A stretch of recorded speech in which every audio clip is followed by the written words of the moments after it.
Vaheguru Ji Ka Khalsa, Vaheguru Ji Ki Fateh. Thank you all for joining us today. I am Simran Kaur, the community liaison here at the Sikh Research Institute, and I will be moderating today's event as well as the Q&A. During this webinar, we hope to create an intimate Sangat experience during this hour or so we are together. We will begin with a 60-minute discussion, followed by a roughly 30-minute Q&A. I would like to take a moment to introduce our presenters very quickly. We have Jasleen Kaur here with us. She is our research associate, and she has received a Religious Studies BA and MA from the University of Virginia. She is one of the commentators and trans creators of the Guru Granth Sahib Project, and she is passionate about projects that create comfortable spaces for community members of all ages and backgrounds. We also have here with us Surinder Singh, who is a senior research associate. He holds a master's degree in religious studies and in English. He is the English content reviewer for the Guru Granth Sahib Project. He also develops curriculums, presentations, research papers, and delivers courses online for us. We also have Santbir Singh. He is a researcher and educator of Sikh philosophy, history, and visual culture.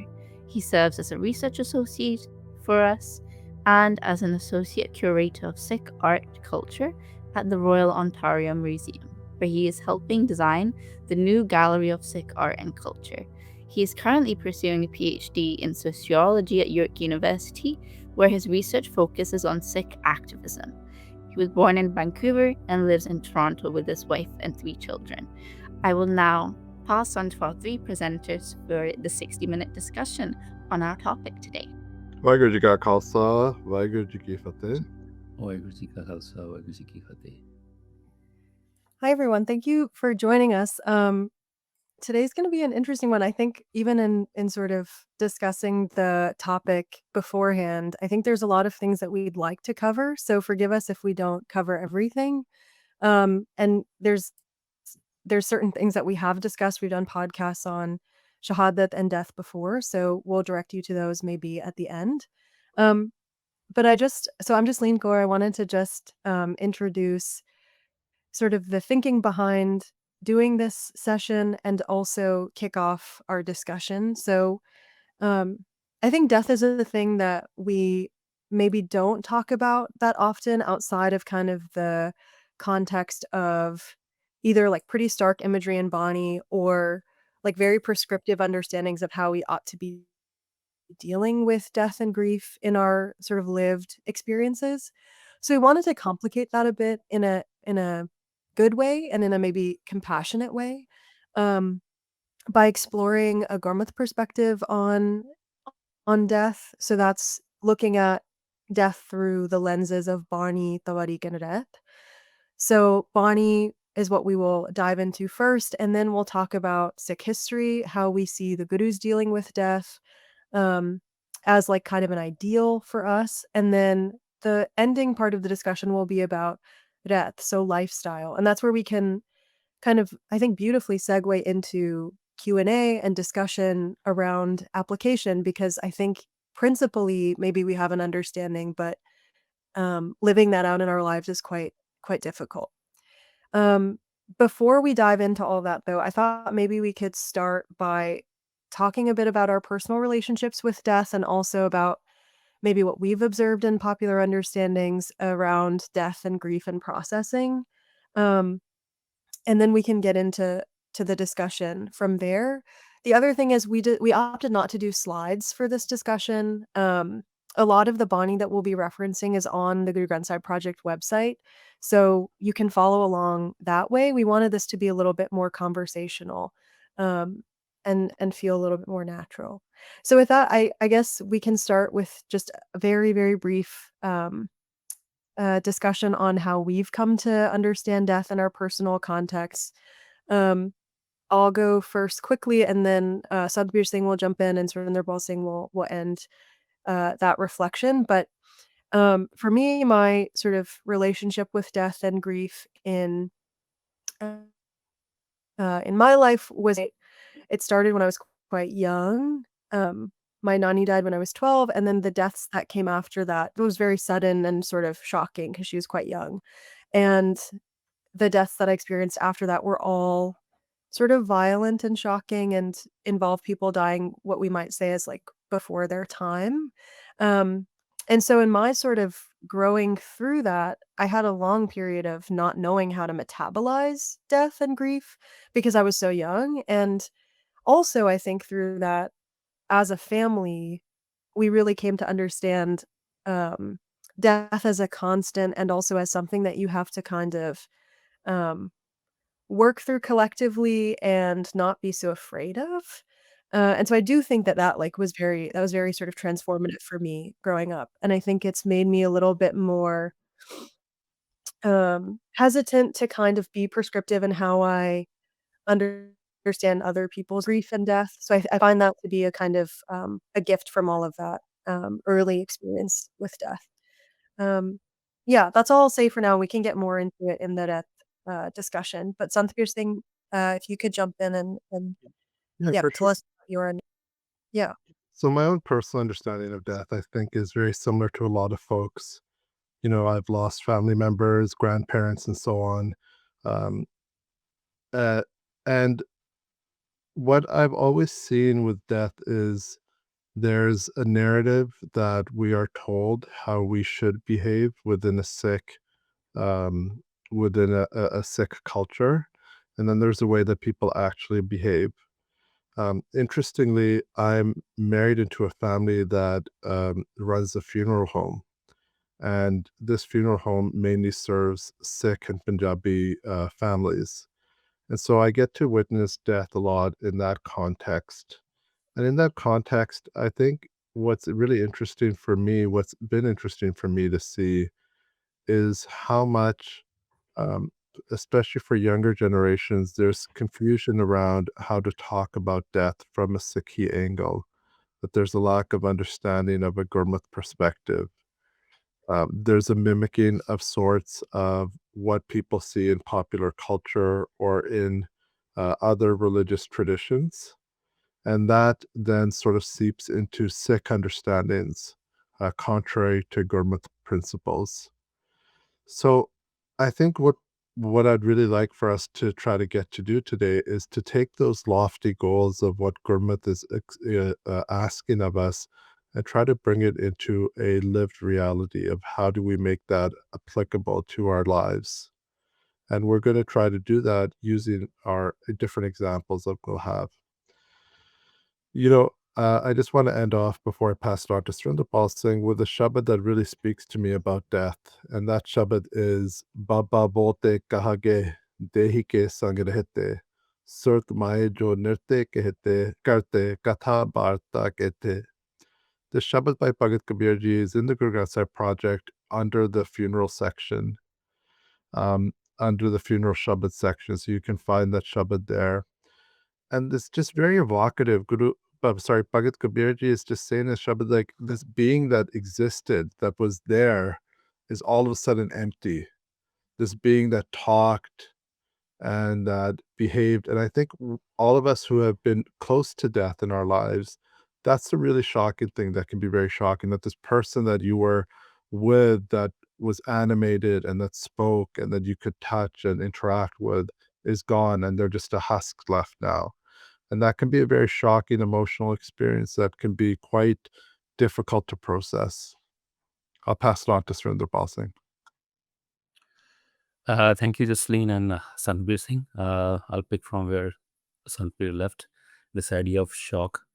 And I personally believe, death is either very personal and something very authentic, or it can just be a concept, if you haven't really felt or seen it from, close quarters. I hadn't really seen death until I was about 25, 26, since my father was in Air Force. So we used to live quite far towards the south, most of the time away from Punjab. So I hadn't actually seen any death of close relatives until I was 26. And the first death that I actually saw from close quarters was my own father's. So, it really hit me hard, to Major things that I really, that took me over were the idea of irreversibility, Mm. that the dad is gone. He's not going to come back. And the other was the suddenness of it, because I had never experienced anything like that before. And because of that, I hadn't really thought about it much. I had never given it a thought. So that's what I mean by the idea, seeing death as a concept versus something which is very personal, and that makes you think about your life and yourself and makes it more authentic. One moment it's normal, and the next moment everything is gone. It's all changed. It reminds me of Baba Faridi's line. It says, Frida and Daryave kanne bagla betha keel karende hanjnu achinte ਬਾਜ ਪਏ ਤਿਸ ਰੱਬ ਦੇ ਕੇਲਾਂ ਵਿਸਰੀਆਂ ਜੋ ਮਨ ਚਿਤਨਾ ਚਿਤੇ ਸਨ ਸੋ ਗਾਲੀ ਰੱਬ ਕੀਆਂ. The crane sitting along the banks of the river was frolicking, and all of a sudden the death came as a hawk, as an eagle, and then pounced upon life, and it came all of a sudden, and it's like the divine thing, which just came all of a sudden with no previous awareness of it. So that actually comes like that. And I often think of my own self, when I go to bed, would I actually get up in the morning? Seriously. And that really helps me ground and, in a way, look at life very differently. It gives me a sense of, urgency as well. Going to the touching a little bit on the idea of what's the popular understanding I see that, within the Punjabi culture, actually the culture I come from, there are certain things that Punjabi culture has imbibed from Sikh perspectives. For instance, when you hear about someone's death, you'll see people use words like, akal chalana kar gaya, pura ho gaya, hai na? Te chadai kar gaya, all these words which are received in Chardi Kala. But still, you'll see so many different, ideas and things that people practice that shows that typically, we are in ways so much reliant on, certain rituals and doing things in a certain way to, get above or get over the sense of loss and grief, where we think, by doing certain rituals, we can probably fix things that we did in the past and then maybe better the future of the person who is deceased. So and you actually see very visible examples of that would be very, very show, very, very show grief so formally is, siapa, where people, women will actually sit and then beat their chest to show that they are actually grieved by the death. So there's actually a mix and match of different cultures and understandings, where sometimes we actually become our very authentic self and sometimes we lose it in the noise of the popular culture. So something that we really need to explore and think about here, definitely. Yeah, that's great. I think that really nicely sort of kicks us off into our discussion around Bonnie. So when we were talking, the three of us were talking about this this weekend. I think there were a few themes that we picked out from Bonnie around death. So I thought maybe we could go through some examples of how we see Bonnie sort of invoking death for various, I guess, for various purposes. And so we had talked, the three of us, about Bonnie as pointing out this kind of fear of death or the terror of death, which I think is a big part of our sort of popular understanding, regardless of, religiosity or school of thought. We also talked about death as a reminder of our temporariness, which was touched on already. And death, like the reminder of death as a way to urge us into remembrance of Ikonkar. And then there's the more kind of metaphysical questions that we might have around like what death actually is and what happens after we die. And maybe that can be sort of the second part of this conversation. So I wanted us to first talk about that use of Bonnie, or that use of death as a kind of, if I can say this, like a literary device or something, like within Bonnie as a thing that is invoked for a purpose other than actually talking about death, which I think is a really interesting thing. Um, and I wanted to touch a bit on Suluk Melanoma, which I know I've done in the past, so I won't do too much dwelling on this, but if you want to see some of that, there is a there is a webinar somewhere out there where we just talk about Suluk Melanoma. But this was actually my first interaction with the Bani in a kind of new light. So this was like a few years ago. Um, and I think a big learning for me was understanding that actually like death in this Bani, like death is actually not the point. The point is what we do while we're here. And I think this maybe also points to a larger theme in sort of like human existence and sort of the curiosities that we tend towards of like um what will happen to us after we die. We like fixate on this so much. There's entire kind of um yeah, cosmologies, or to use a word Sanspir used earlier this week, like eschatologies of like different levels of heaven and different levels of hell and different beings. And it's really powerful to me that the gurus sometimes invoke those things as a way to like speak to people who already prescribe to those understandings. But then there's like a transcendence um, of that context for a larger message about the urgency of spending this time here quite wisely. Like, I think that that's a huge thing that really struck me when we worked on this Bonnie a few years ago. Um, and so the lines that I'm thinking of, and you'll have to bear with me, everyone, because my pronunciation is not great. But the very first stanza of Suluk Melanoma, uh, Guru Tegh Bahadur Sahib says, Gun Gobind Gayo Nahi, Janam Akarat Keen, Kaho Nanak Har Pajmana, Jepid Jal Ko Meen. You have not sung the virtues of the earth nor of Gobind. You've wasted this human life in vain. And then Nanak signature, Nanak statement, O mind, sing praises of the one light of Hud with love, the way a fish yearns for water. So the thing that like strikes me about this is that death itself is not actually explicitly mentioned in this suluk, but it's this idea of like wasting our time that really strikes me. Um, and this like the sort of visuals of old age conquering the body come just a few stanzas later. But I think there's this thing that Sundarbal actually pointed to in the sort of intro of like when we experience loss, it becomes a sort of reminder, or maybe the first reminder, where we're like, oh, actually, one, death can come for us at any time, and actually, there is no guarantee that like when I go to bed tonight, I'll wake up tomorrow. So if that is the case, um, how am I spending my time here? So I think that's a huge theme.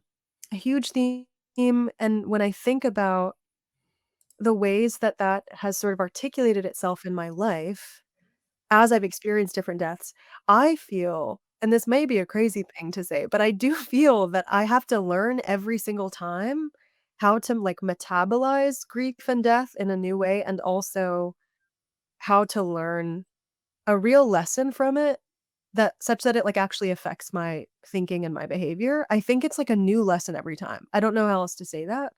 Um, but I'd be curious what you all think about this. And if you want to talk more about this particular theme, that's great. If you want to talk about a different theme around death, that's totally fine. We're just having a chat. So yeah. Yeah, I'd like to make a couple points before passing on to Surinder Singh, who I think can delve a little bit deeper into Sambani. That idea that Surinder Singh said, that we don't know if we're going to wake up in the morning.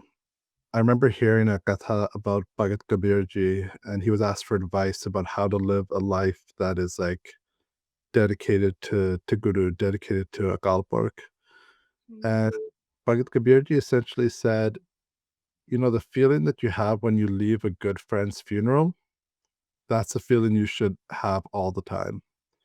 And when you leave a good friend's funeral, you feel like, oh my God, I'm so thankful for being alive. I'm so thankful for this time. I wish I had made more of my time with them. I wish you have a sense of purpose, you have a sense of direction, you want to make the most of your life. And there's that feeling that, and this concept comes up in other traditions as well, that whole memento mori idea, which also comes up in Christianity. This idea that remember death, don't be afraid of it. Remember that it's going to be there, it's going to happen, it's a inevitability. And instead of being afraid of it, build a relationship with it in the way that Justine was talking about, learning from it. And that, of course, is a very scary thing. And especially in a culture that's so seeped as ours is in trying to avoid old age and death, and is so obsessed with youthfulness and staying relevant and young. I think that it can be very difficult to try to build that relationship with death and to build that type of interaction where we use it as a way to live life more fully, ironically. Because when you accept that death is an inevitability, then life takes on a lot more meaning. And I think that's one of those things that Guru Sahib Ji might be trying to say in Bani is make the most of this life because you never know when it's going to end. Mm. Surinder Singh, Handy. And that's actually a very beautiful idea. So I just took two things. One is this idea of abundance, and the other thing, when we know that death is certain, how do we look at life? What kind of a perspective do we really develop to look at life, both life and death? And I find that idea very powerful because I think death gives you a certain sense of both urgency and direction and purpose in life. Because if you have something endless, something, if you have abundance of time and life and money, you wouldn't really care much about it. That's one thing that I get out of it. So I think death is in a way a reminder of our finiteness, and also it helps us ground us and really think about who we are, what is our purpose of life, those kind of very fundamental questions that may tend to change our trajectory, the way we look at things and life. So I think that is very important. So interestingly, yesterday, I was looking up the internet to see what does the word of philosophy say about death. And I was looking clinically or biologically, death is essentially the stopping of the vital functions of the body, like respiration or heart or brain. But what does the word of philosophy say about it? So I found a quote from by Epicurus. It's not a quote, actually. This is what he said, that he argued that when we exist, death doesn't exist, and so we shouldn't really care about it, or it is nothing to us, because when death exists, we do not. So we don't exist at the same time. And I found that idea very interesting, and I was trying to see how does that idea speak to me. And I remember a few lines from Gurbani that speak to me in a slightly different way. So he is looking at death in a very different way. But Gurbani reminds me that, it says, when I am there, death is not. But what Gurbani says is, that's true, but in a different way. When I exist, when my ego exists, when I see myself as alive and wanting to extend my life beyond for eternity, that's death itself. And that reminds me of the line, Jab hum hote tab tu nahi. When I was there, when my ego was there, you didn't exist, or beloved. When you came into my very being, my consciousness, and I realized that it's just you, I am nothing, I became eternal because I lived in you. I merged with you. And I find that idea very beautiful, And taking that further, you actually might see this line of piece in nickname. It says, "Akha jiva visre mar jao." It gives you a very different perspective of life, and that says, when I'm speaking your praises, when I'm really consciously dwelling on your presence, your virtues, that is when I'm alive. Once I forget, when I'm living in forgetfulness, that is essentially that to me. There's actually another one by Baba Friji. Since we did Baba Friji a few months ago, it's just always on my mind. It says, Frida, pichal raat na jagyo hai, jeevan dado moyo. Oh, Frida, you didn't wake up. the previous night. This idea of Amrit Vela that comes in the Sikh tradition. So it's another word for Amrit Vela is Pichal Raat, which is essentially when 1/4 of the previous night is still remaining, which is like 3 hours before the sunrise. The idea is when the entire world was sleeping, they weren't really conscious of anything. Did you bring your own death or your living into your reflection consciousness and think about it and then connect with the divine, the ultimate reality?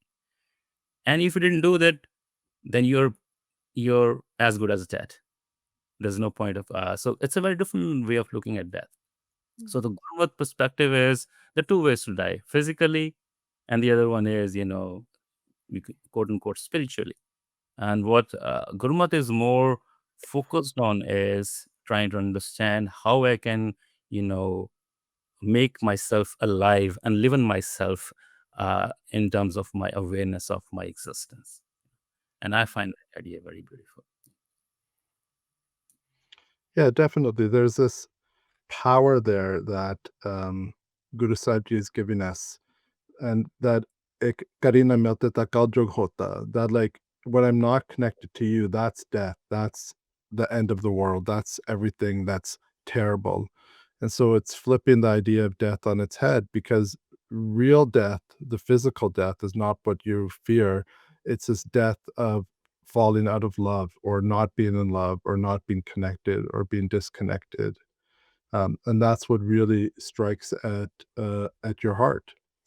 Um, that is really powerful and amazing. But and I see this question coming up in the chat as well.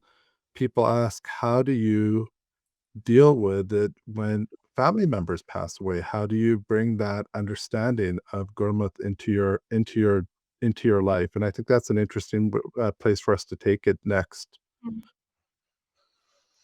Yeah. I mean, so I think this sort of goes into this question of how Bonnie talks about the more metaphysical, like, understanding of death as maybe not what we think it is. And so um, there's a Shabad that's on the Guru Granth Sahib Project website in the funeral ceremonies by Guru Arjan Sahib in Ramkali. And it's Pavan mein pavan samaya, Jyoti mein jyot ral jaya, Mati mati hoye ek, Rovan hare ki kavan tek. So it's like first describing this like physical thing that's happening, right? So the air is merging with the air, the light is blending with the light, the soil is blending with the soil. So it's like this kind of, I think, beautiful sort of elemental description of what happens when we die. That I think when we were talking about it, it really goes into that kind of it aligns with that kind of that scientific idea of like the law of thermodynamics, that nothing actually is created or destroyed, that things just go back into their elements.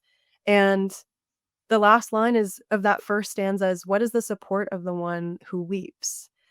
And the Rahal line is Kaun mua re kaun mua, Brahm Gyani mil karo bichara, eto chalat paya Rahal. So I love this. I like come to this all the time because it's helped me so much through like grieving of like this question that is so it's a little bit, I find it like a little bit tongue in cheek. I'm sure it's open to interpretation, but this thing of like who's actually died and what is actually happening here? There's like a kind of pause that's being asked of us, literally in the Rahal line, to actually reflect on like what's happening here.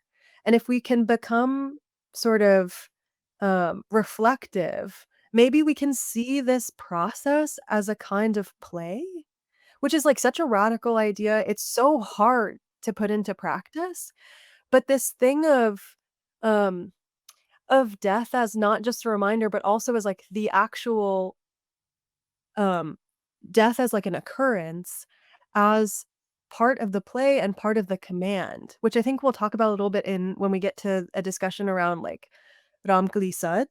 But this idea that like even the things that we think we understand about this like thing we all must go through, whether through like experiencing it when other people leave this world or when we leave, even that has a kind of beautiful mystery around it that does not get resolved in Bonnie.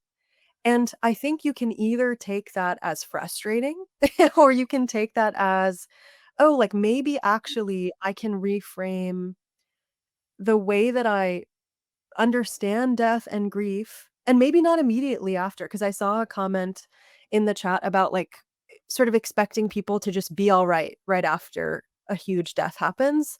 I don't think that that's what Bonnie's asking us to do.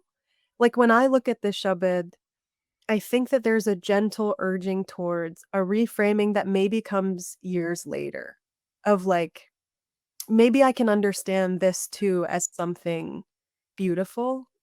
Um, and later, I mean, the sort of the end of the Shabad is that everybody has to go through this. Even the person crying will eventually have to get up and go. Um, and our crying is sort of a result of the illusions that we have around our relationships, which I wanna talk a bit more about and hear from both of you about too, because I think in my experience, I can kind of relate to the people in the chat of, like, an impatience that I've seen with people who are grieving to resolve their grief neatly according to, like, the ideal that Bonnie presents to us, and sort of a lack of, like, compassion or empathizing. And also, I think, like, taking to the extreme the message that Bonnie gives us, which is like, yes, our relationships are temporary and tied to temporariness, but also that can shift. Uh, so I think that there's plenty of guidance in Bonnie about actually making our relationships with the people we love much more vast than they are, much more vast than being tied to circumstance and to the body. And so actually, the way that I've understood that then is that death and grief provide actually, like, beautiful outlets towards remembrance, not just of the one who's left, but also of the one to whom they have gone, if I can say that. And then also beautiful beautiful opportunities to be in gratitude, which goes back to the thing that we were talking about before of, like, how can we reframe our maybe, like, frustration with thinking someone has gone too soon or anger around death into something that looks more like an eventual difficult arrival at acceptance of hukam and also a deep gratitude for the time we had with people. Um, yeah, I'd be curious to hear both of your thoughts on that. Um, Yeah, I think that idea that people are expected to get better quickly or people are expected to be, I think it's a very um sort of um cold way of looking at loving relationships between individuals. And I think there's a much more beautiful and vast way of looking at those relationships. And I had mentioned this earlier when we were talking that the Sakya of Guru Gobind Singh Sahib Ji and coming across the body of Baba Ajit Singh as he left from Gaur Sahib really speaks to me. And when he came across the body of Baba Ajit Singh, Daya Singh said, we should cover Babaji's body up. And Guru Sahib Ji's response was, if you can cover up his body, I'll let you cover it up as long as you have enough kapra here to cover up the body of all my children who have died here. And so it's not that Guru Gobind Singh Ji doesn't love his children, his biological children. It's that he loved all his children equally. And so, in the same way, it's not that we are supposed to not be in love with our family. It's that we're supposed to be in love with all people as much as we love our family. And that's a really, I think, much more beautiful way of looking at it. So the problem is not connection. The problem is maybe a lack of connection with the rest of the universe instead of overly connected to some people and thinking of it in those negative terms. Thinking of it more as a positive. How can I love more? How can I connect with more beings? How can I connect with others? How can I see the divine light within all beings and understand that there's something greater than this physical reality that I'm interacting with? Surrender Baltic? Yeah, thank you, Sindhwar, for sharing that. I think that's a beautiful idea. I think if I rephrase it, what essentially Gurmat or Gurbani tells us is to actually enlarge our, you know, widen our vision and perspective, and bringing and thinking of the entire creation as our family. When you actually do that, it just changes the entire thing. Everyone becomes your family. When that happens, this duality goes away. Once the duality goes away, everything in life changes, the perspective, everything else, and gives you a very different way of looking at things, which you showed through the example of the Sampasha. I actually want to dwell a little bit more on the Shabad that Jasleen shared, and thank you for bringing up that Shabad, Jasleen. Kaun hua re, kaun hua, the Rahul line simply asks, people are crying death, somebody has died. And the Guru asks this very, very fundamental question about, okay, tell me, who has really died? Let's get together and connect with the wise ones who understand this and reflect on this and really see what has happened. Even though within that Rahul line, Guru also gives the pointer, in a way, gives the answer that it's essentially, it's a wondrous play that the divine has started. The actual lines that give me assurance that, if it helps anyone else, is in the third and the fourth stanza. The first and the second stanzas are very clinical in nature, where Guru tells they sound very scientific to me in a way. It sounds funny, but yeah, Pavanam and Pavan Sumaya, the air, merged with air, light blended with the light, and the soil with the soil. But the real thing is, which if it gives you any solace, is ये तो चलत रचया Kartar. This is essentially a play created by the creator. Avat javat hukam avar. The person comes and goes. The Guru doesn't use word dies. He says the person just arrives on the scene, the theater, and then just leaves it. It's a very different perspective of looking at it. And then Guru says, na ko mua, na marna jog. No one really either dies or is capable of even dying. The Guru says, you're not even capable of dying. See the word choice Guru is making here. Nobody is even capable of dying. Nobody really dies. Nah binsa abnasi ho. The real life force is actually beyond destruction. So nobody really dies. And then in the last stanza, the Guru, further takes this thought and says, Jo eh jano, so eh nai. What you think of it? It is not actually this entire phenomena that you're seeing around you. It's probably you don't have that far-sighted vision. That's why you're seeing something which it is not. So what you see, it is not that. It is something else. The individual that you thought has died hasn't really died. It's essentially the elements merging with the elements. The person has actually not died. Probably my understanding of that person was very myopic or short-sighted. We think of people, for instance, I always say this, I might think of Santbir as this form with these glasses and the mala. But essentially, if I go back to the line that Santbir started with, Baba, bolte te kahan gaye? Oh wise, tell me, where did, that being go? And when the Guru says that, essentially Guru is saying, we are essentially a consciousness. We're not the form that we are saying it. And that consciousness, that life force never dies. It's essentially the visible form that just merges with the nature, and we think the person has died. And that idea really gives me a lot of, comfort and support, that I probably need to connect with the Shabad more deeply and then understand and develop this perspective. And says, Janan hare ko bal jao, kaho nanak gur param chukaya. Guru Nanak states that the Guru has, removed this illusion that I had, and says, Na koi mara, na aave jaya. Nobody really dies, or neither comes or goes. So that idea I find really very powerful, that essentially we are consciousness, the life force, not the physical, the soil that we see, which takes different forms. So that is very powerful to me. Yeah. Just should we move on to a short discussion about Ramkali Sad? I think I'm looking at the time, and Yeah. Yeah. I think that works because that sort of functions as a historical example. I think maybe we can talk about I saw something in the chat. I'm trying not to look too much at the chat, but I saw something in the chat about sort of the Guru's examples of how serving as examples of how to deal with death. yes. Um So and yeah, go ahead.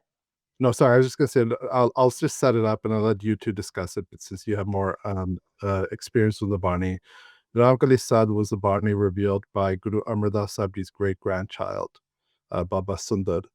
And it's Baba Sundar talking about what happened when Guru Amar Das Sahib Ji's Jyoti Jyot happened. And for those of you who don't know, Jyoti Jyot is a term we use when we talk about the Gurus leaving their physical bodies, because we don't use the term death when speaking about the Guru, because of course the light of the Guru continues from one Jyot to another.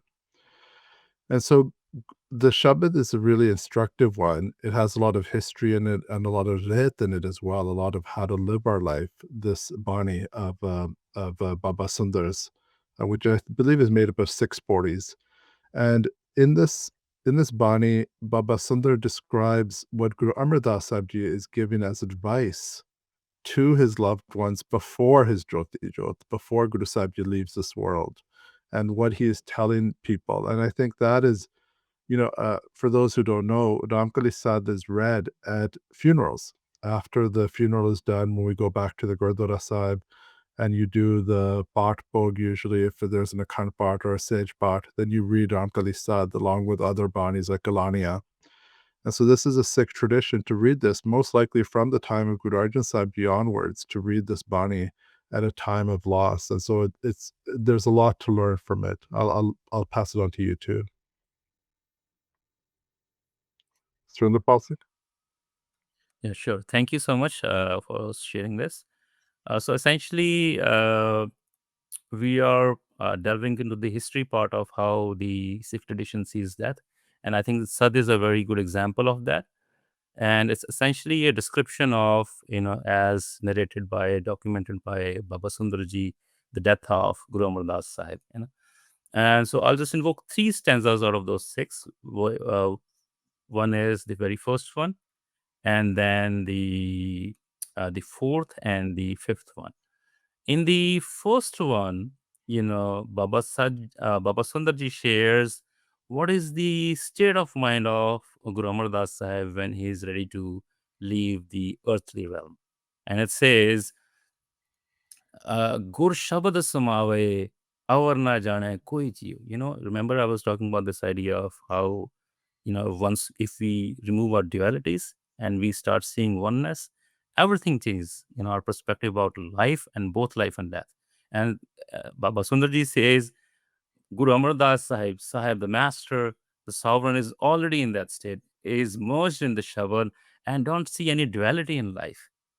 And by virtue of that, as an extension, I would say, this is my understanding, the Guru doesn't really see much of a difference in this, perishing of worldly, bodily form. And then, so it's essentially a continuation. Gur Shabad Samave, Avar na jane koi jiyo, Avar na jane Shabad Guru ke. Other than the wisdom of the Guru doesn't really rely on anything else in the world as a support. Ek naam te aave, and Guru is always essentially connected with the one naam.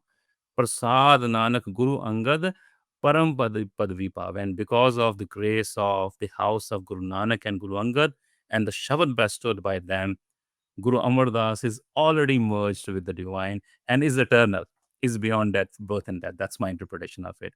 And there is only a transition in happening. And Guru is already in that state of, equipoise and steadiness. And I find that idea very, beautiful.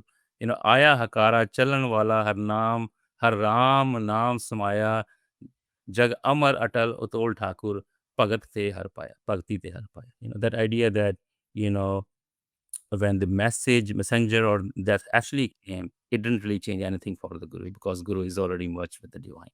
And, in the 4th and the 5th stanza, Guru actually gives us guidance on how to tackle death in your very personal space, And it says, Satguru Pane Apne. It's very instructional and narrative in nature. It tells, what the Guru did when death approached, physical death approached. And it says, Sadguru Pane Apne Beh Parvar Sadaya, in accordance with his own will, Guru, summoned everyone to come together, the entire family.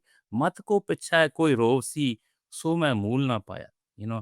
I wouldn't like it at all if someone cries after me, for me. So that tells me that you haven't really understood the message. You haven't really seen the reality, the perspective. That's my interpretation of it. Please don't cry, because you cry only at a loss. There is no essentially any loss here. Something to think about. Mitapaja, and then Guru interprets what's happening. Guru says, I am being enrobed, honored by the divine, called by the divine to be enrobed, in the court, in the divine court, and says, if your friend, your beloved, is being honored, would you not feel pleased or be happy about it? Mitapaja, Midbiksa. If the friend is honored, the other friend will really feel happy about it if they are genuinely friends. eh? Just myth ki paj pawe, who is really happy with, seeing their friend grow and being honored. So be pleased that your guru is being honored by the divine. ਤੁਸੀਂ ਵਿਚਾਰ ਦੇਖੋ ਪੁੱਤ ਭਾਈ ਹਰ ਸਤਿਗੁਰ ਪਹਿਨਾਵੇ. Think about it, deeply reflect on it. It's the divine who's honoring the guru. So it's a very different way of looking at that. And in the fifth stanza, Guru says, Ante Sadguru Bolya. Then it gives a very clear instructional understanding of what a Sikh ought to do. It says, at the end, the Guru spoke and said, do this. Main pichhe kirtan kare ho nirbaan jiyo. After my physically, when I move away from here, do kirtan. Join in singing praises of the divine. And that is the ultimate tool, I think, that Sikhs have. Because most of the times when we are dealing with that, we think of, responses in very formulaic sense.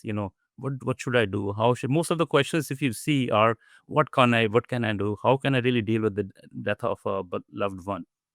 Guru says you can't do anything. It's a very formulaic way of looking at things.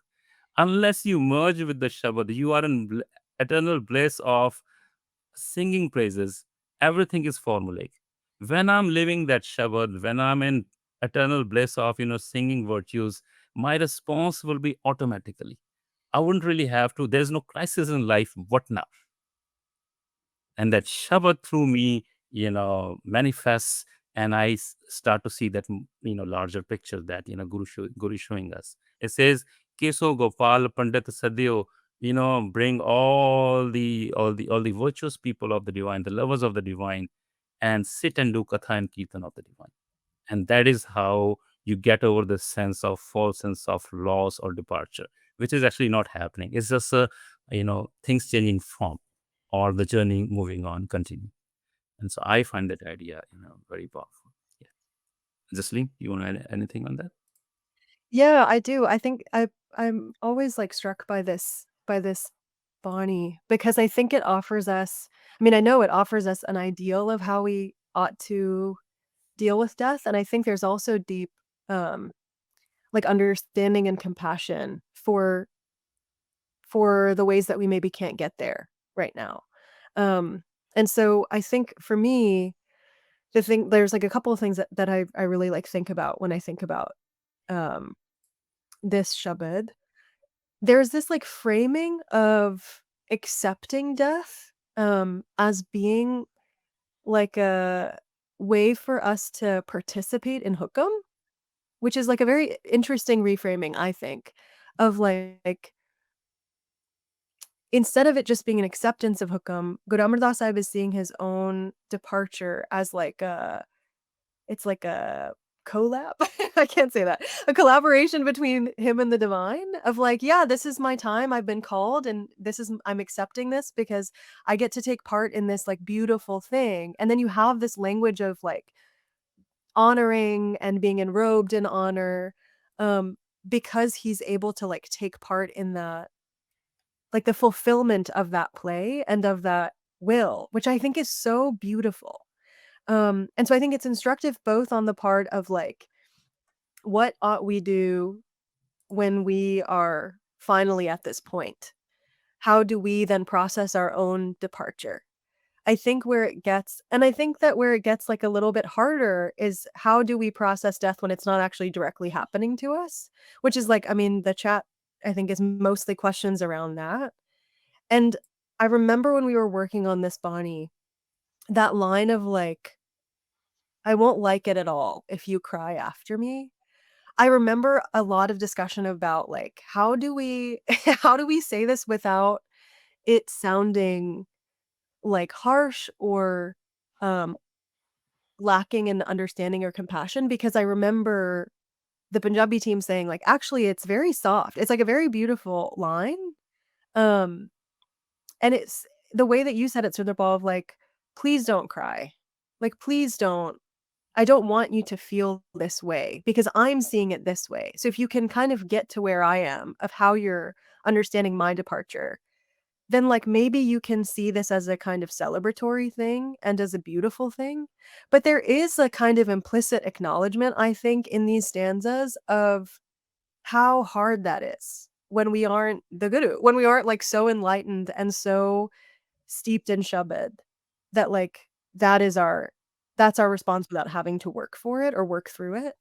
Um so I think that like I really come back to this as um a kind of gentle, I'll say gentle like 50 more times I think in this conversation, but a gentle like urging towards a larger perspective, a vaster perspective. And I think that the thing that we maybe get wrong when we actually do more harm than good when we're like trying to comfort people who are going through death, either as like a witness or as the person who is leaving, is that we want this kind of ideal to be reached immediately, even if we're just pretending that we've reached it, like even if we're just saying it with words. Um, and there've been a couple of comments in the sort of chat about like grief as a process and um having compassion for that journey too. So I think that there's something in Sadhbani that points to that kind of compassion, even as the Guru is saying, please don't cry. I don't want you to cry. I'm actually being honored. I'm taking part in this beautiful completion of this particular play, this particular element of the will. Um, and I think that last stanza that you talked about, Sundarbal, about like where like literal instruction is given of like turn to Shabad. I think that actually is where we can kind of I don't know, that's where we can kind of root ourselves even if we can't get to the other things. So even if this is really hard and I'm going through the 5 stages of grief and I'm not accepting this right now, maybe we can still turn to the Shabad and hope that that understanding starts to sort of, yeah, become illuminated from within ourselves. I think that is why this Barney really sticks with me, because when we talk about especially the Guru period, it's really easy to be like, well, the Guru's lost all of these family members and went through horrific things. So, like, who are we to have a hard time? Which I actually find to be kind of contradictory to how I would think the Gurus would deal with our flawed human experience and understanding of things that are difficult. So, like, even when I think about, like, the sort of modus operandi of the Gurus at large, if I can even go that far, when I read these shabads that talk about that urge us into reflection, whether they're about death or not, there is a first person thing happening here where there's, like, a first person reflection on the part of, like, a Guru, or in the case of, like, Sheikh Farid, this personal reflection that then gets expanded into an invitation to reflect in the same way.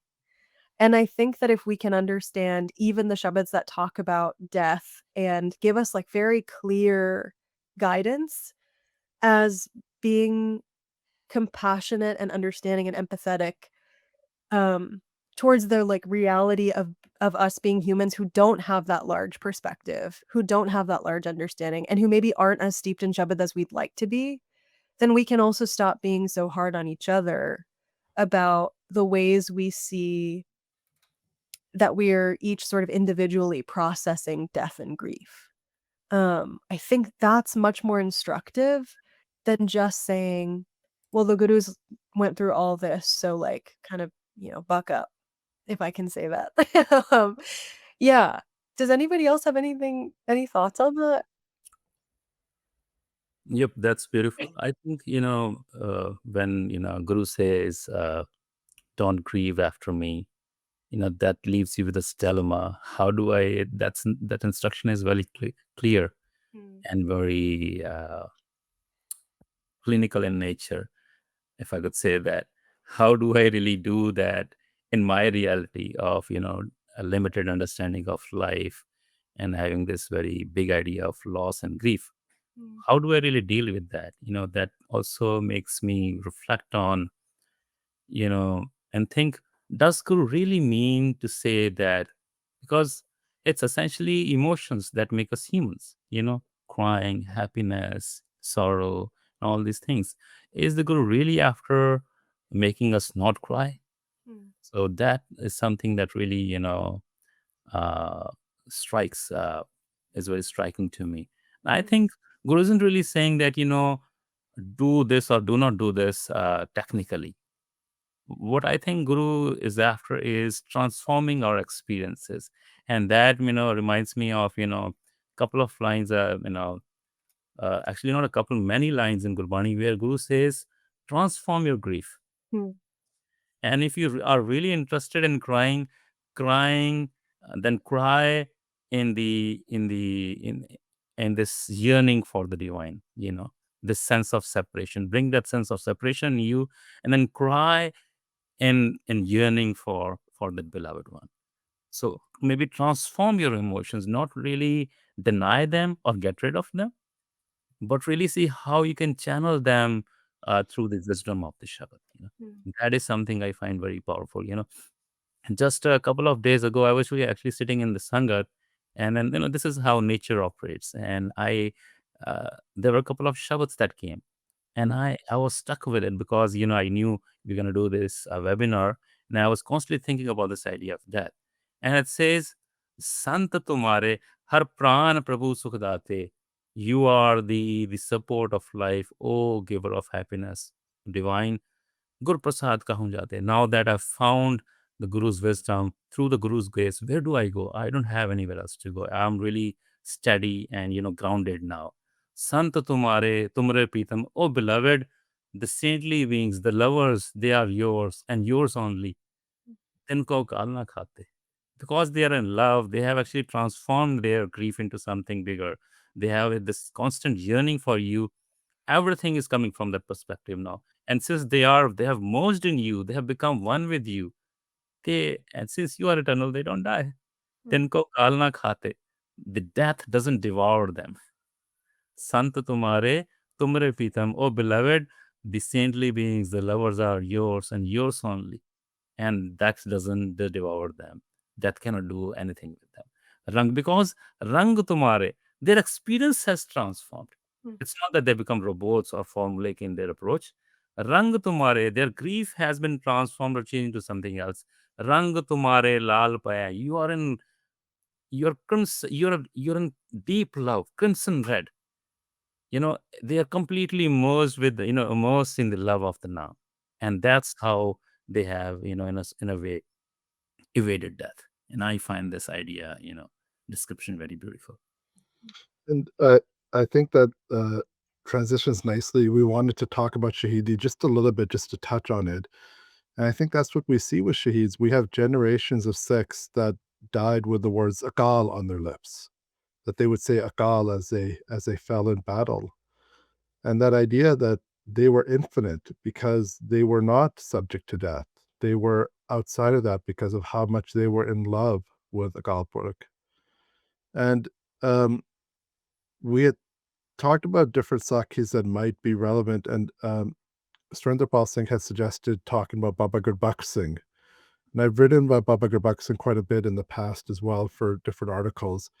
His experience is really quite powerful.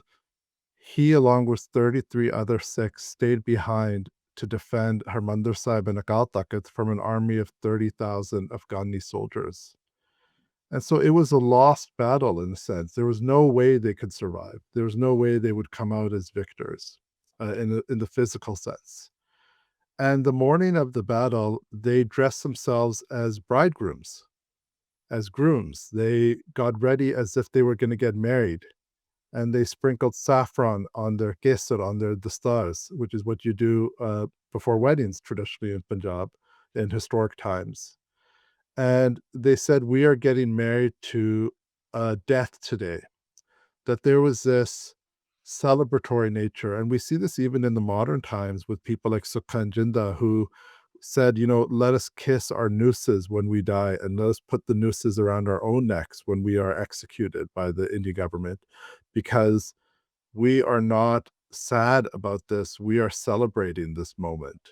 So shaheeds are on this level that Bani talks about, of that sant level of being so in love with the divine that death does not eat them anymore, that they have become infinite, they become eternal, they become something outside of the bounds of time.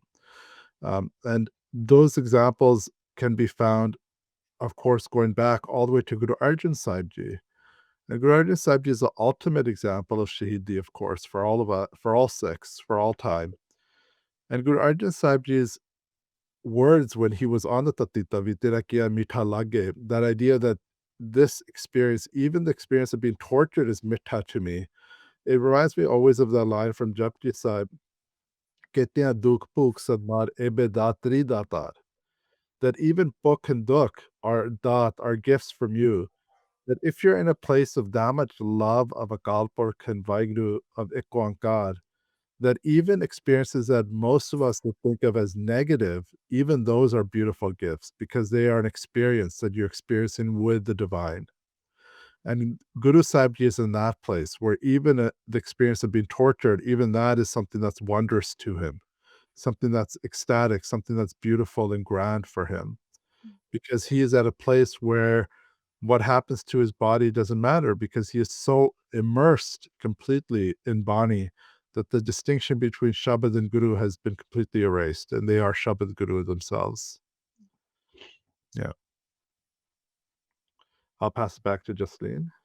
Oh, yeah, I thought this was all beautiful. I don't have anything to add. I think it's Sure. all yeah, sorry, Srinapal, did you have something to add?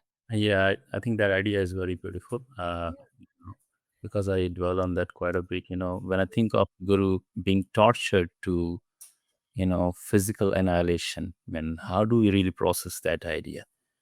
And I find that very powerful when Guru says, tradition holds it, the legend. The Guru says, Tera kiya mitha lage. You're being tortured physically and you're going through a lot of physical pain. And you have right in front of you, from a worldly perspective, an enemy who's doing that to you, inflicting pain on you, right? And then Guru saying that Tera kiya mitha lage. What exactly is that perspective, that feeling that makes the Guru says that what you're doing to me is pleasing to me, is sweet to me? Yeah. And I find that idea very powerful. I think Sant Pir alluded to that and touched on it. I think it's more about how the Guru, having removed that sense of duality from their mind and vision, so they don't see Jahangir or Aurangzeb, or for that matter anyone else, as the other. They have realized that whoever we see as other or enemy is essentially is a tool in the hands of the divine will. So whatever is happening, it's not the Aurangzeb or the Jahangir who's inflicting, torture or pain on my body. It's essentially the divine who, through these people, is actually manifesting or making the divine will manifest, pervade. So that really changes everything. It says it's essentially you, the beloved, who's doing everything, and I love you so much. How can I be really displeased with that? Because there is no other in Guru's vision. There is no duality. There's no other, and there's no enemy. And that's how. So it's essentially changing your perspective and looking at things in life differently. That is what changes everything. It's the perspective. When the perspective shifts, everything else shifts in life. Both our ideas and how we use grief. That is, I think, very powerful. Thank you, Sandeep, for bringing that up. I think we can move into questions, because I think they'll tie really beautifully into what we understand as like the death sort of part of this conversation of like lifestyle and application. So I'll turn it over to Simran and we can jump in. Thank you so much. I'd like to jump into one question, which has come up a few times in various forms. So I'm just going to sort of summarize it into one short sentence here. So generally speaking, what is the Sikhi concept of life after death? Yeah, so this is a really interesting question, and I was, uh, if you come to Siddiq, we in Sikhi 101 we explore Asakivad, and there's a slok of Guru Nanak Sahib Ji's where he talks about what happens to a Muslim body after death, because Muslims believe, and as Christians and Jewish people as well, believe that the body's essence stays within the body, and then the time of the Messiah coming, the body will arise from the grave and be in heaven forever with the divine. And so Guru Nanak Sahib Ji is talking about this understanding, this popular understanding of death. And he ends the slok by saying, So jane kardar, that actually the only one who really knows what happens after we die is Kartar, is Akal Purkh Vaheguru, Eko Onkar. And Vaheguru is not really telling us. And Guru Sahib Ji is not telling us either. Guru Sahib Ji is saying this is something that is unknowable, fundamentally unknowable. And I think that it it would be much easier for a lot of us if Guru Sahib Ji gave a very clear delineation that this is exactly what happens after you die, that you'll go to this place and then this will happen, and then after that you'll experience this if you behaved in this way, and if you behaved in this other way you'll experience this. That would be much easier, and that's what a lot of other religious traditions do. But the gurus were revolutionary in so many ways, and they weren't just revolutionary in political and social spheres, they were revolutionary in spiritual spheres as well. And this revolution in the spiritual sphere was that this doesn't matter in the end. Because any time that a culture becomes overly focused on the afterlife, you'll see historically that is often used as an excuse to keep people subjugated in this world. So, for example, the way that Christianity was used with enslaved African folks in America, that to focus on heaven as a reward for afterlife to make up for your slavery in this life, or the way that the caste system uses reincarnation as a tool to ensure that the people who are so-called low caste or untouchable caste stay in line, because they are worried that if they don't, then they will not have the opportunity to be born into a higher caste in their next life. And so a culture that obsesses a lot with what happens after we die stops caring so much about what happens while we're alive. And the Gurus had a very different worldview, one which this world matters, and how we treat each other matters here. And so instead of obsessing over what happens after we die, let's focus on what happens now. And that's difficult. That is harder. I won't say that not all of us have thought about it. It would be really nice to know what happens after we die. But that's the Guru is challenging us in that way. Yeah, I think one line that comes to my mind, that speaks to that is, Raj na chaho, mukta na chaho, manpreet charan kamlare. That, people are really looking after, definitive answers, because the Guru says, you're stuck in this relativity of, looking at life. And out of this perspective of relativity of life, finiteness of things, you get stuck in these fixations, idea that have forms, that have a beginning, and then they have an end. Heaven, hell, life, death. And that, takes you away, removes you from what your immediate focus should be. And it says, and I find this line, which is very oft used, but very instructive in nature, and which gives you very clear frame for at least a lover or Sikh of the Guru. It says, in this world, there are two kind of people. One who are actually looking for divine connection, or at least they claim, and the other ones who are after earthly comforts and dominion, rule, and power. And the Guru says, I'm after none. Neither am I interested in worldly power and comforts and pleasures, nor am I really interested in what the classical understanding of spirituality and life and death is. My only concern is being in that state of love all the time.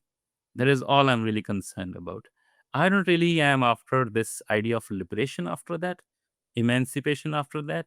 I want to be free now in your love and being, singing your praises. You know what Guru Amar Das Sahib says, that after me, sing praises, stay in that state of love, and then sing the praises all the time. So I think that is what Sikhi is more focused on, instead of thinking about here and hereafter. The Guru says focus on here, and not just focus on here. Make this here more worthwhile, beautiful, and pleasurable. And pleasurable in the sense of finding that pleasure in the Shabad, not the temporary comforts that come and go. And this also gives us opportunity to talk about the Rehat Maryada as well. And if we see the Rehat Maryada, really the section on death is interesting. It's very simple. It says, do the funeral. If you can't do a cremation, it's okay to just immerse the body in water if need be. But do a cremation. Don't do any special rituals around it. Do kirtan, do a sage part or a khand part bhog if that's what the family has done at the time of death. And then it just lists off all of these traditional Indic rituals that are done in the Indian tradition, and says, don't do this tradition, don't do this ritual, don't do this ritual, don't do this ritual. And so we can transplant that to our context here in the West as well. Just the Guru Sahib saying, don't fall prey to thinking that you need to do these certain things to like help the deceased person go on to the next level or make it through the afterlife, or all these other different traditional beliefs that come from the Indic tradition. Instead, focus on celebrating that moment. And that can be very difficult. I'm not saying that that's easy. And especially, like Jaslina said, when we talk about people who we feel have gone, quote unquote, before their time, which is, of course, is a fallacy, but it's a feeling that's quite powerful. When someone passes away after a long illness at old age, then it's almost a blessing when they pass away, that this person's suffering is over. When someone young passes away or someone dies in a violent way, that is such a shock that to celebrate that moment seems very impossible. But what Guru Sahib Ji is asking of us is, can you, in those moments, be thankful for the life that's been lived instead of focusing on what will happen to this person after they've left us? Yeah, I won't add too much. I think there's something really interesting about the way that we sort of perpetuate fear around death and the afterlife, and the way that that kind of takes over. And I think that even when the gurus are invoking kind of stark imagery around death, they're speaking to an already existing sort of popular understanding about what might happen to us. You have like imagery of death seizing you by the hair, hitting you over the head, breaking your bones. It's really like crazy stuff. And I think even in the kind of question about what will happen to us after we go, I know, seeing my grandparents pass away, my dadi was not sort of, she kind of had we could call it like a blessing in disguise, in that she wasn't fully sort of lucid towards the end, but my dada was kind of almost, if you ask me, too lucid. So we would have all these conversations. He was 92, 93, and I watched him become a little bit, I had said this earlier and somebody was like, "It's actually not this." So I'll correct myself after I say it. But I was like, I kind of feel like sometimes when we're at the verge of leaving this earth, we become a little bit Catholic in how we tally up our deeds and misdeeds. And I was corrected rightfully that like it's just classical religion in any sort of way, that we're so fixated on like what will meet us when we go. Did we do enough? And I think the urging in Bonnie towards like here and now is like, why don't we take that reflection into the present instead of waiting to sort of panic about what consequences we'll face in the end?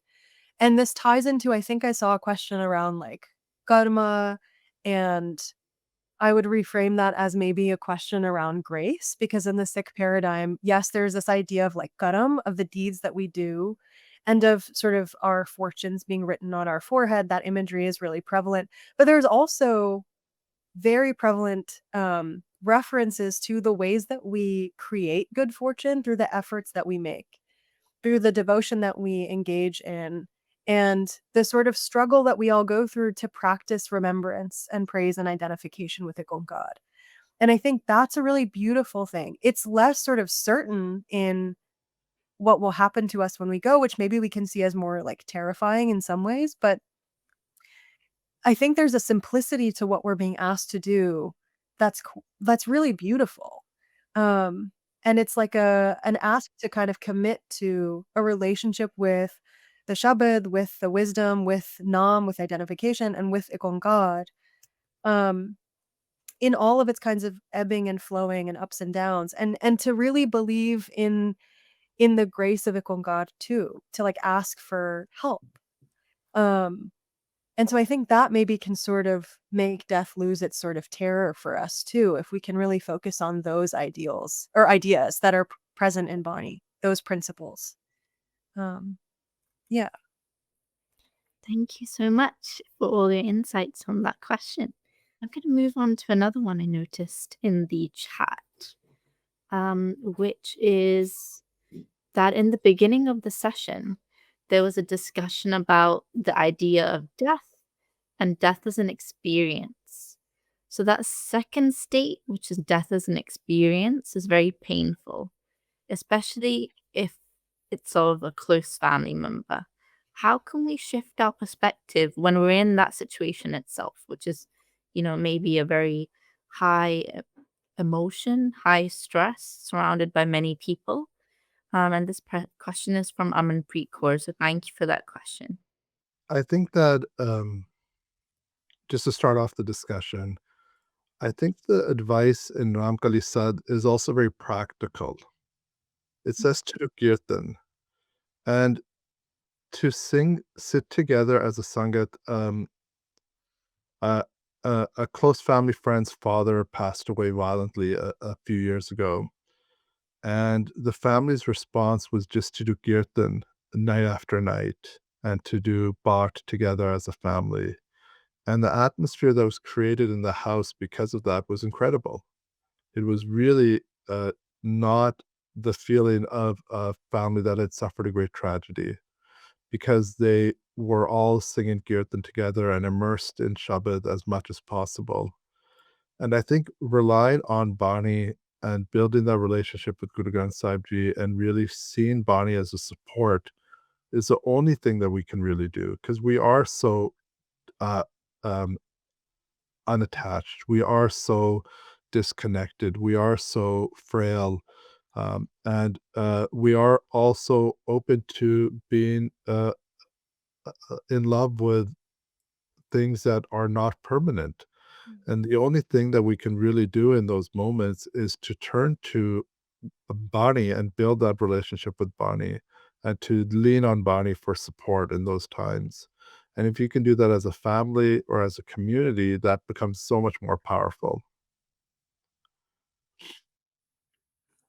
Yeah, that's beautiful. I think, when you might have heard of the slok quite often towards the end of a divan, whenever there's Nansa being read, you will hear this quite often. It's by Mela Panjwa, Sikho Shabad Pyareo, Janam Maran Ki Tek, Mukh Ujjal, Sada Sukhi, Nanak, Simrat Ek. It says that, oh beloveds, oh loved ones of the Guru, make wisdom, the Guru Shabad, the support of your life. Learn it, internalize it, imbibe it, and become that. Because this is one thing that I've learned in my life. When my dad passed away, and I now, looking back, thinking about it, I can't even imagine myself. For some reason, I was, much closer to that experience of, you know, for whatever reason, I actually did ardas of my own dad. Within 2-3 hours of my dad passing away. I was 20, I didn't have much exposure to the Sangat at that time, and I did Ardas of my own dad. And I can't really, 30 years later, I can't really even think, 20 years later, I can't even think about how did that even transpire? How did that even happen? Because it isn't something, it was very organic, because it probably just came from within me. Mm. And if I start looking at it as an action item, I won't actually be able to even do it. Unless Guru says either it's my reality, my inherent, it's my core, or it's not. Hmm. So the Guru says, as long as I'm living in this realm, in this space of formulaic approaches, I am not there, and it is not going to help. If I really want to be moved and actually be in that state within, I have to connect with this Shabad. And that is only when I will actually be able to get over this idea of grief and know, actually not know, because knowing is about ideas and information. Be that response which comes from within me. And that response is of love. And because I am consciously living in that space of love, of connection, of remembrance, that you are my take. Sikho Shabad Pyareo, Janam Maran ki take. Learn that Shabad, internalize that Shabad, make that Shabad the focus of life, because that Shabad is the support of not just life but death. Mukh Ujjal Sada Sukhi. What does a person really look in life? Comfort and honor. When people have made so much money in life, and then they say, I want the community and people to remember me. So comfort and honor. Guru Sahib says, Mukh Ujjal, you will be honored, you will be respected. Sada Sukhi, and you will always be happy when you are in remembrance of the divine. And so this sloka is, I find very powerful for myself, And one idea which I always think of and continue to, try to internalize and remind myself, that I need to give up this formulaic approach of what if, what do I do when this happens, what do I do when this happens. This is not the approach of a lover. The approach is, how do I, ਜਿਵੇਂ ਜਪਜੀ ਸੰਤਾ ਕਿਵ ਕਰ ਆਖਾ ਕਿਵ ਸਲਾਹੀ ਕਿਉਂ ਵਰਨੀ ਕਿਵ ਜਾਣਾ, says, how do I describe, how do I say, how do I state, how do I know, how do I really convince my beloved. It's the focus, the obsession is, developing that love, seeding that seed within me of love, so that every response becomes intuitive and not formulaic in nature. The Guru says, develop that love for the Shabad, so that every response is organic. It comes from your very being, your core. And you don't have to think, okay, what now? What should be the response for this? What should be the response for grief? What should be the response for death? The Guru says, turn it on its head. You don't respond, consciously. You become the response by living that experience. And that is when, grief transforms into something very beautiful, and it doesn't pain you the way, it does to everyone else. Sorry for me. No, so beautiful, so beautiful. And I only have like one little thing to add. I think that the thing that you just said about not falling into formulaic responses points to something that's come up a ton in the chat, and I think probably is a pretty universal experience for anybody going through like death and grief, where other people are telling you how you ought to be responding, and what feels like appropriate or what doesn't.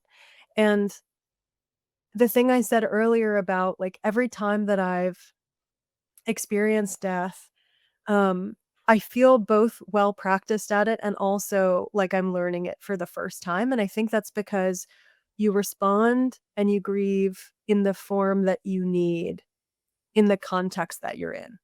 And so I think the only thing that I'll add, which I think is sort of an offshoot of what both of you were talking about, is like, yes, turn to the Shabad, and also like be compassionate with yourself and with everybody else who's grieving when you see the sort of different hues of how people are going through the motions of their grief.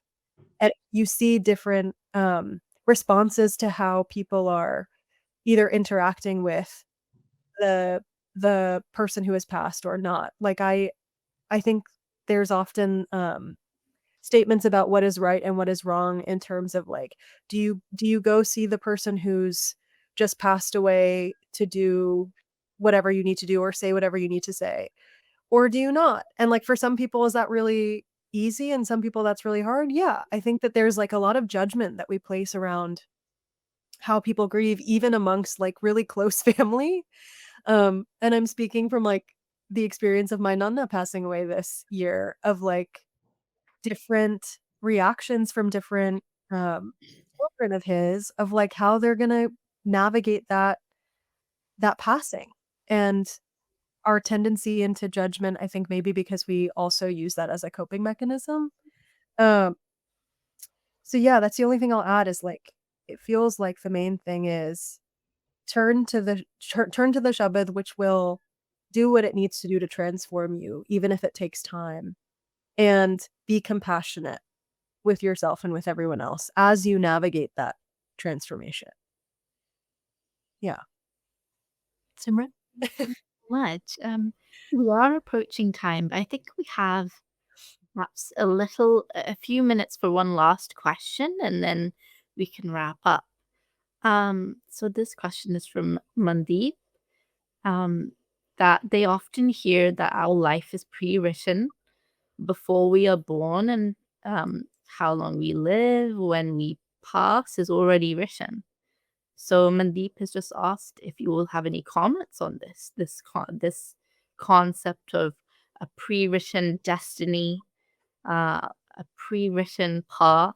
Maybe I'm not sure about a quick comment, but perhaps you could share your thoughts, all three of you. Yeah, sure. At a lot of places when the Guru Granth Sahib, you see that, for instance, Gurbani says, "Maran likhaye mandal mein aaye." Even before a life or anything that's tangible, comes into existence, its end or its destruction or its end of life is already written and pre-decided. So yes, Gurbani does talk about, it's in the sense that, everything that you see around you, so that you don't create this fancy ideas of, developing love with things and hoping that they will stay with you forever, both you and whatever the thing is, whether it's your loved ones.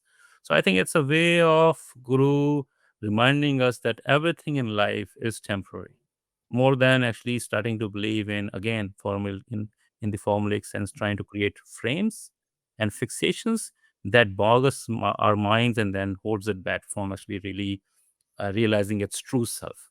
So instead of using these ideas as frames which box your ideas and way you think, let's use it as perspectives that the Guru is giving us, that, everything around you is temporary in nature. So instead of taking it as destiny and other things, maybe let's turn it around and see it in different light, which is, the Guru's reminder that everything in life is temporary. The only way those things become permanent is, it reminds me of a Rajasthani saying which says, there are only two kind of people who live forever. It's funny, but that's true. And we'll use it to our advantage and reinterpret it. It says, those people, जिन्हां दी ना गीत हुंदे ते पीत हुंदी है. गीत हुंदे song. People who have songs written in their name or who write songs, maybe just take it any way you want.